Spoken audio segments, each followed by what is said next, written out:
Mamuina Akwaba at the Bankasa TV for finally I had the Ghana Bishop Conference at Babonting at the Kratache Chibia Koma senseless John Dramani Mahama I take for Ayas and Kutuama at the whole lot of joy pa abre the opposition party which is a NPP Amanyukunu I take for Ayas and Kutua.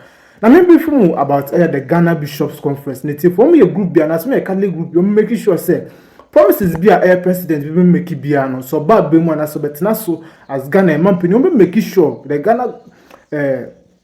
Ghana Bishops Conference we make sure pastors are president no but for fully promises in na wakanina asana we feel aya abemu ako I say that so sabeka ya bra aya seslensi John Dramani Mahama oil the campaign of the 2000 so bad between abwa as of the fight against galamsey na resources or the artificial intelligence whereby so between the programming excavators ni bulldozers ni sanema na the illegal galamsey na illegal mining so the AI no programming na purchase vehicles na heavy equipment ni na etobese na native for enim sama excellency John Dramani Mahama kasesia especially when we share press conference no the 2 years in state of emergency that's the last thing he will do native for he has other ways and means to best stop galamsey fast forward then kona question sama the Ghana Bishops Conference native on the character change be adabato excellency John Dramani Mahama nim concerning the fight against illegal mining. Now, Reverend Joseph Blaze, who said about 2 months, said, excellency John Dramani Mahama on declare a state of emergency, detaining fast without hesitation. If says, Sama, I am more bonus, Swano, Siana, Eguswa, essay. You're going to put yes, Sama, Reverend Joseph Blaze, Kana, or the Tudor, Madam the pra and Cobra Brim of Finn, Ayensu, and other once pristine rivers are now laced with mercury and toxic effluent. To desecrate creation through galamsey is not only an offense against neighbor, it is a grave sin against God himself, the creator and owner of all. The consequences are dire and farmers can no longer trust the land to sustain their families and our capacity to feed the nations diminishes. The Ghana Water Company strains at great cost to render water barely potable, yet traces of mercury, arsenic, cyanide and chlorine persist in what is supplied. Children seduced by the mirage of quick riches forsake school for perilous fate, many losing their lives in collapses that are both tragic and preventable. Galamsey has become a cancer in our nation's soul. It corrodes politics, corrodes governance, and corrodes conscience, disturbing some politicians, members of parliament, municipal and district chief executives, chiefs, religious figures, and even members of our security services have been implicated, shielding illegal operators for personal gain, granting illicit concessions, or remaining silent when duty demands bold speech.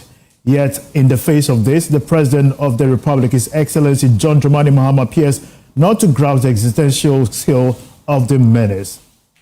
He goes ahead to say that this meets the press session of the 10th September 2025. It dismissed calls for a state of emergency. This is profoundly troubling. The hour is late. Delay is betrayal. Now, not tomorrow, not later is the time to act. We therefore urge the President and his government to declare without hesitation a state of emergency in the most affected mining zones and around endangered water bodies. Now, let's engage Reverend Father Dr. Joseph Blaze. He is an environmentalist and a Catholic priest as well, who is joining us right now on Zoom. Rev, it's good to have you here on Newsdesk. And also, what do you make of the recent release by the Catholic bishops with regards to the state of emergency being called for to ensure the menace of galamsey are hugely dealt with? Thank you very much, Winston. And thanks and greetings to all your listeners. So I think I salute and congratulate and express my personal gratitude to our bishops, the Bishops' Conference. The church, as we know, is the conscience of society. Every normal human person must have conscience. And your conscience tells you what is right. And when you are not listening to your conscience, you held into ditch. And that is what the church is doing. Secondly, the church is also a prophet. It plays the prophetic role. Unfortunately, here in Ghana, the word prophecy has been commercialized. But the prophet points people towards the mind of God. This is what God wants us to do.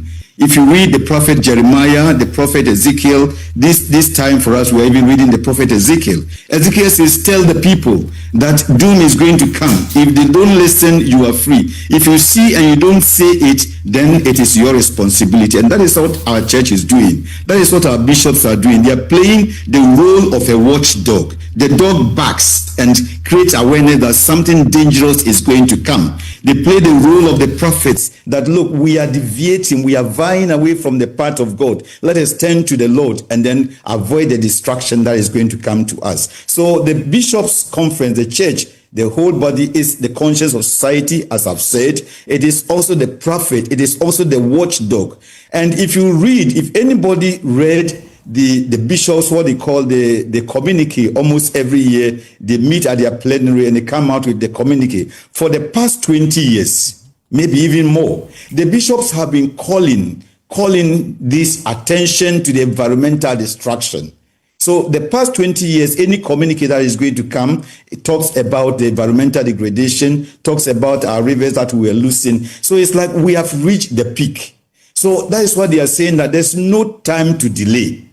There's no time to delay. They have sounded the warning. They have called the attention of various governments. They have raised the awareness of church and all those role stakeholders. So the time is now. Reverend Father, I understand your statement. Beyond just the statement released by the Catholic Bishop, what should the conference do?